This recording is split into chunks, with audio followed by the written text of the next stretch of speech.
Hi everyone, so I've got a nice little recipe today for you. We're going to make some butterfly topped cupcakes. So really lovely, easy, quick and delicious, which is the main thing. I've decided that today I'm going to make mine pink because I can. It's Friday, why not? So just going to run through the processes involved in making these. I'm sure lots of you have made cupcakes before. This is how I do it. So starting off, I've got some softened butter.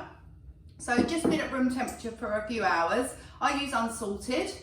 And to that, I'm going to add caster sugar. And then I'm going to get that onto my stand mixer. If you've got a hand mixer, that will do exactly the same job. Pop that down, and we're just going to start beating that together. Now, first of all, the two things are not going to want to get to know each other at all, so you need to give them a little bit of time. A lot of cupcake recipes will say, sling everything in, mix it together and go. The only thing I find with that is if your butter isn't quite soft enough to start with, what you'll find is that you get little pieces of butter that don't seem to want to disappear, and that can cause uneven baking. So I suggest doing this stage first, just creaming the butter and sugar together. It certainly, I think, gives a better result at the end and a little bit more even as well.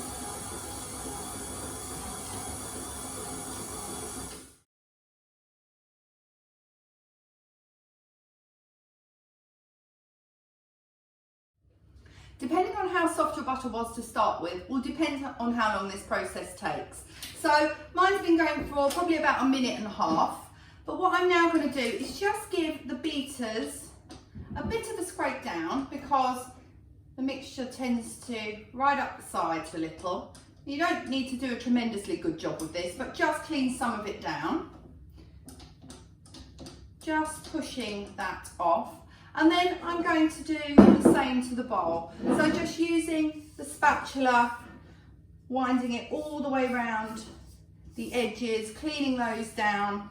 And then, as you can see, I'm just trying to push that into the centre. Now, particularly with KitchenAid that I'm using, you will find that because it's got the little raised bump at the centre of the bowl, quite often you get some sort of sticky mixture stuck there, depending on the recipe, but for something like this which is quite firm, you will find that. So just make sure you clean that area quite well. So nice lump in the base of the bowl. And then just scrape down the excess on your spatula just directly onto your beater, or beaters if you're using a hand mixer. And then back on. And we're going to beat that together for probably about another minute or so, just to make sure it's really nice and creamy. A good sign is that basically it goes lighter, fluffier and paler looking. So you just have to wait for that to happen. My butter and caster sugar is now pale, light and fluffy as I want it to be. So I'm just going to give that a little bit of a scrape down. Okay, you don't need to be too careful with this, but just get those really big lumps off. Part of the reason being that they just end up on the base when you move the bowl otherwise. But just knock some of that off. Just take that little extra bit there, like so. And then I'm going to give it one more scrape down, pushing the mixture into the base of the bowl. Just going to put that back there for a second. The reason being I just want to scrape this as clean as I can. So a tip is really try and keep your utensils clean each time because every time you don't scrape down as well, that basically means you're starting to lose mixture, which means that you're not going to be able to bake it and therefore you're not going to be able to eat it. So there's a catalogue there, so make sure that you scrape down well, keep the bowl clean. So I'm going to start adding the rest of my ingredients now. I've got eggs here, no need to beat, they're going to go in. And I've got self-raising flour and no need to sift this. If you did happen to have a sponge flour, you could use that as well, same quantity. That goes in too. And then back on the stand. Now, whatever mixer you're using, start slowly at this point because the flour will have a tendency to puff up, but just gently. So I'm just going to give it a few sort of pulses first of all, just to let everything come together. And you can see, I'm supposed to get a waft of flour. And I just want to bring it to the point where it's just come together. A key to a good cake batter is not to overwork it. So get all the excess off. It's flicking all over the place, as you can see. But I can catch some of those bits up in a moment. Just so that nothing's dropping off, and then catch those and scrape on the side.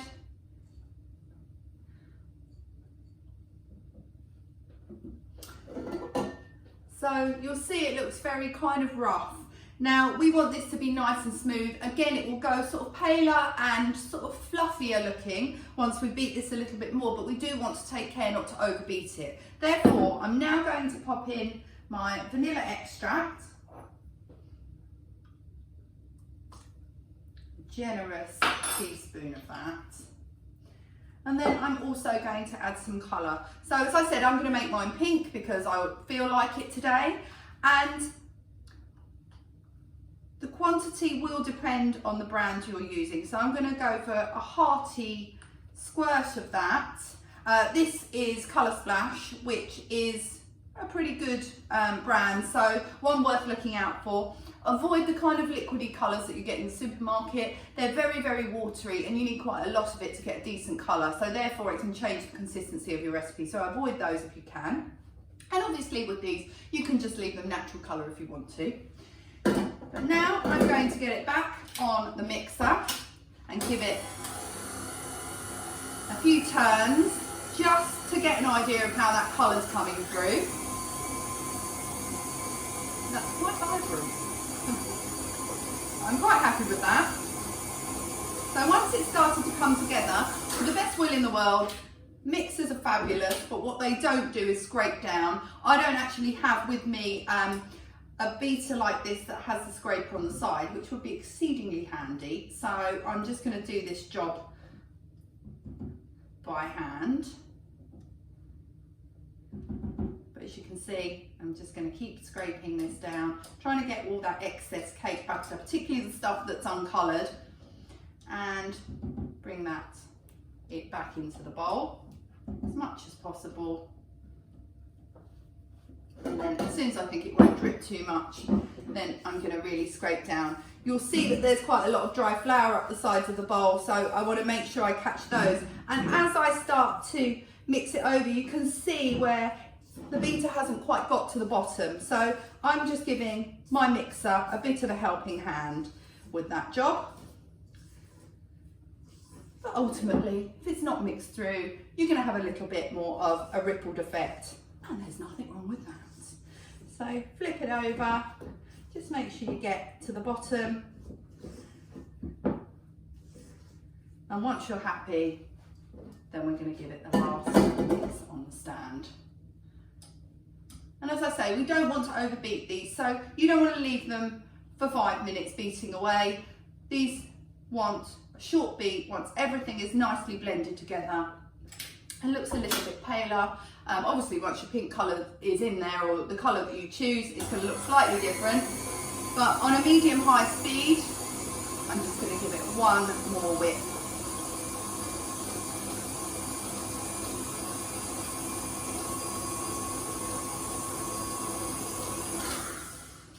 And then a final scrape down.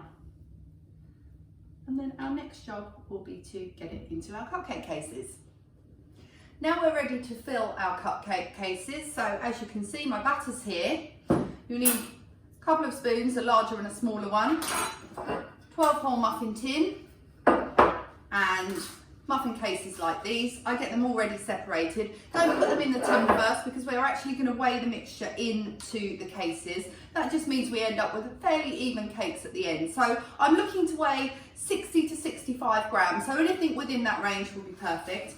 And how to do that, take your larger spoon, scoop of batter, make sure your scales are zeroed, and then just ease that mixture in. Might slide around a little. Just keep going until you've got the right quantity. So that's slightly high. I'm going to take a little pinch out of that. Bang on 65 there, so that's perfect. But as I say, that range between 60 and 65 is just absolutely great. And then once they're ready, you can move on to the next one and pop them into the tray as you go. So I'm going to keep doing this until they're all filled, and then the next step will be to bake them.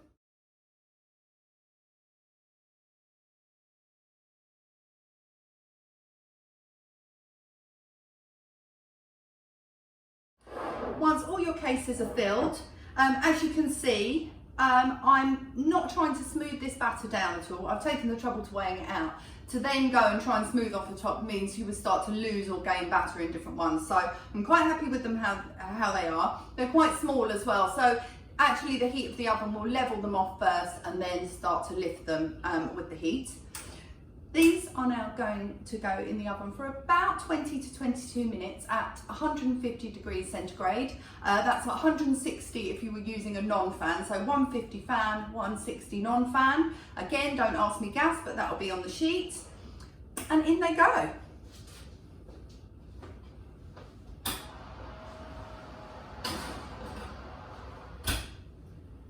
And they're in the middle of the oven, and like I say, just keep an eye on them. Ovens will vary, so do make sure you keep a check. Set a timer for about 15 minutes and you should be about right to be able to open the door and see how they're doing. I'm going to show you how to whip up a lovely easy buttercream. You need unsalted butter, nice and soft. Get that onto your mixer, or if you're using a hand mixer, we just want to soften that up a little. Anything flies out, pop it back in the bowl.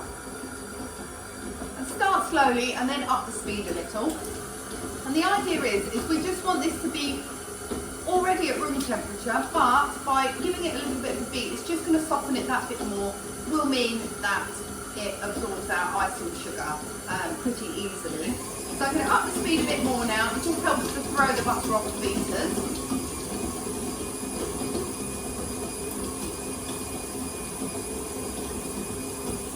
See that starting to soften even more now, like so. Then we're going to start adding our icing sugar. Now the icing sugar has been sifted. I absolutely hate sifting, but actually it really helps when you're doing this job of bringing a buttercream together. So get that back on. The key with making buttercream not making a huge mess as well is basically to work on the slowest speed you can go. So if you've got a stand mixer, you've obviously got both hands free, but if you haven't, then you're just going to be having to spoon with one hand and hold the mixer with the other. And I'm just going to take quantities of the icing sugar, small amounts at a time on a slow speed, and give it a chance to work its way through. So rather than bunging it all in at once, which means you're going to end up with a big dust cloud, just make sure you do it slowly. Once it starts to seem like it's absorbing, then you can up the speed and just help it along a little. And then once that starts to disappear, slow the speed again. And we're just going to keep going like that until all of this is in there and it's started to blend really well. I've now beaten all of the icing sugar into butter. And you can see that it's gone a lot paler in colour. So just to show you what's inside the bowl.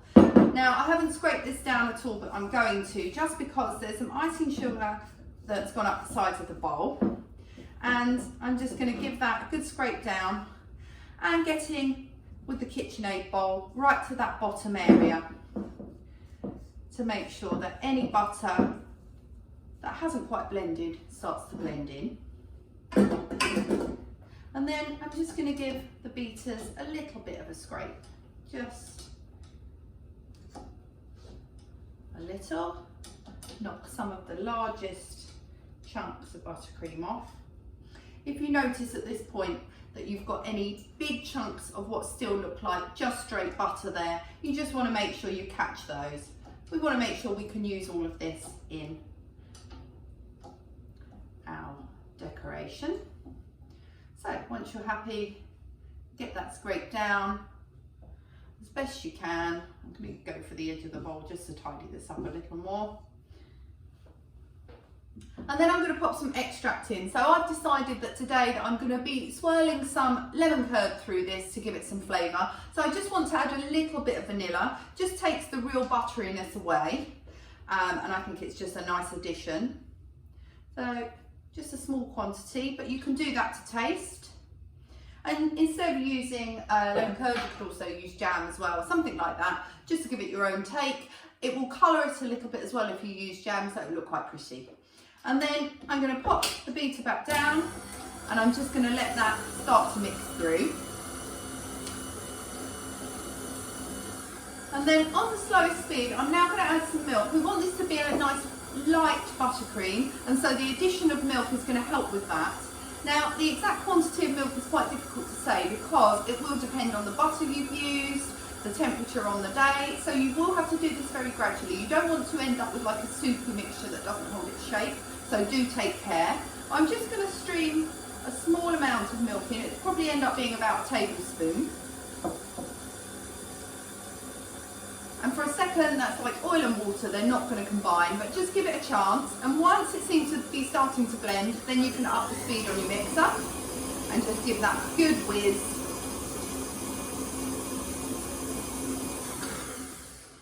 And then lift it and have a look. The easiest thing to do is just knock a little bit off the beater. And as you can see, that's falling off quite easily. So I don't think I'm going to be adding too much more milk today. It's quite warm in my kitchen because the sun's on the back of the house. But you will need to judge that a little bit yourself. But just remember, if you're wanting to pipe this and it to hold its shape, too much liquid and that will go horribly wrong. And then I'm just going to scrape the bowl again. Now I'm constantly saying this, but it's a really good way, good habit to get into for lots of baking, but also particularly with younger bakers, it teaches you pretty much to keep your bowls lovely and clean. So you're not wasting anything, you're not putting loads of fats and other stuff down the sink, so definitely worth doing. Once that's scraped down, just going to get everything off the beater.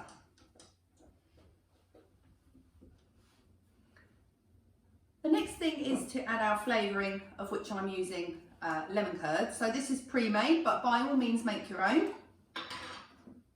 And I'm just going to add some of the lemon curd.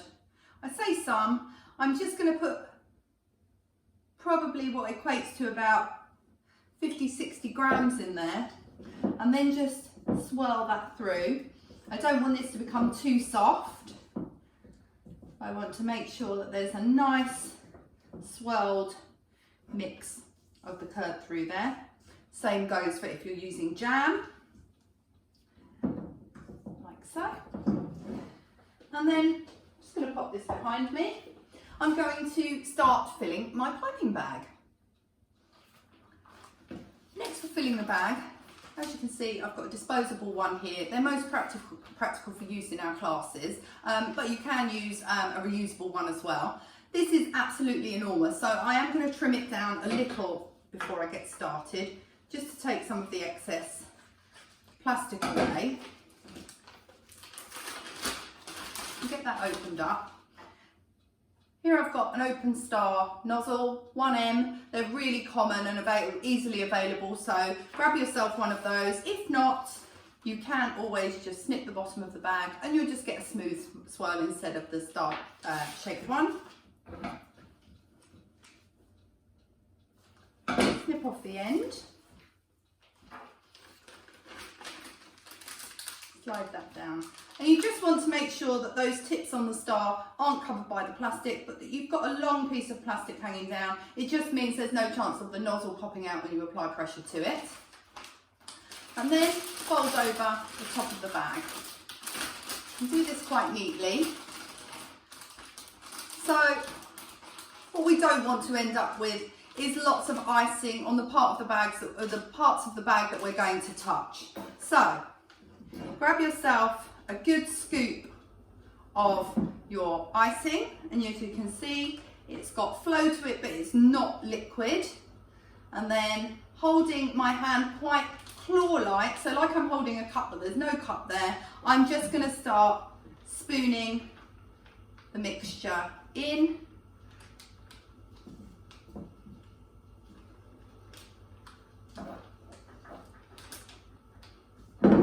can really smell that lovely lemon curd. But you can also just flavour with an extract if you wish to. And no need for colour. I think the natural buttercream colour is quite lovely on its own. And as you can see, I've got my thumb raised here. I'm sort of using that like a little bit of a scraper. One sign if your icing is very runny is if you laid it on its side like this, it's going to ooze out the top of the bag. So you've kind of overdone it then. Normally a lesson learned only once, fortunately. And then I'm just going to get the very last out of the bowl. So it's nice and clean. I've used everything up. And then again, just scrape down. And then I can fold that up, and as you can see, the outside of the bag has stayed nice and clean. And I'm just going to push that down, give it a twist, and then that can sit there until we're ready to move on. And as you can see, a little bit of the icing is coming out, but it's not dropping down. So that's all we need to worry about. So next job is onto our cake. And here they are. So cakes are baked. They've cooled completely. You don't want to do this next step whilst they're still warm, because otherwise they will break up. And as you can see, it's lifted not quite to the top edge. So if you wanted to make a slightly larger version of this, you could add a little bit more batter to it. But I think this is just enough. So then I'm going to tilt it on its side, and with a serrated knife, I'm just going to gently cut straight down. Like so. And I'm going to keep doing that with all the cakes. Do take care, you don't want these to break. And just keep going until you've got all those little lids cut off. Once all your cakes are beheaded, what you're then going to do is have to split these into two pieces. Now they are really fragile, so you will have to take care. And just take your serrated knife, and holding them from the top like this, you can just ease the knife through. Again, you might end up losing a few little crumbs there, don't worry about that at all. And you can keep doing that for all of them. Then we're going to pipe on our icing. And what I quite like about a butterfly cake is they're not really icing heavy, so not like the kind of American style cakes, which can be a little bit much, not for everyone, but for some people. And then holding the nozzle, kind of, you want to follow the line of where the cake is slightly pinker, i.e. the inside of the cake. And then I start at the same place on each cake. I'm just going to swirl round like so and pull away. And I'll do it again with another. But you can do what you like with this, it really doesn't matter. I mean, you could actually just sort of spatula the icing on as well. This just gives them a little bit more height, but like so.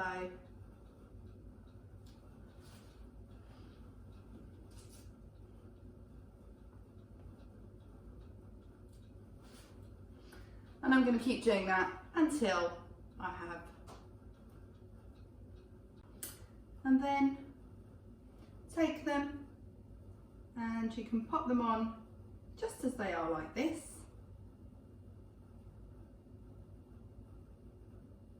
And then you've got your little wings. Or if you want to, you can add a few little sprinkles and then put your wings on after that. Edible glitters will work well too.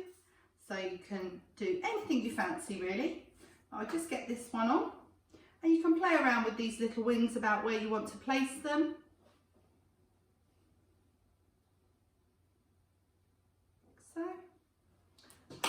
And there we have our lemon curd iced cakes. Really tasty, super quick actually. If you think of the entire process start to finish, you're probably talking about an hour for getting a little bit of cooling time. So I hope you enjoy these and happy baking. Take care.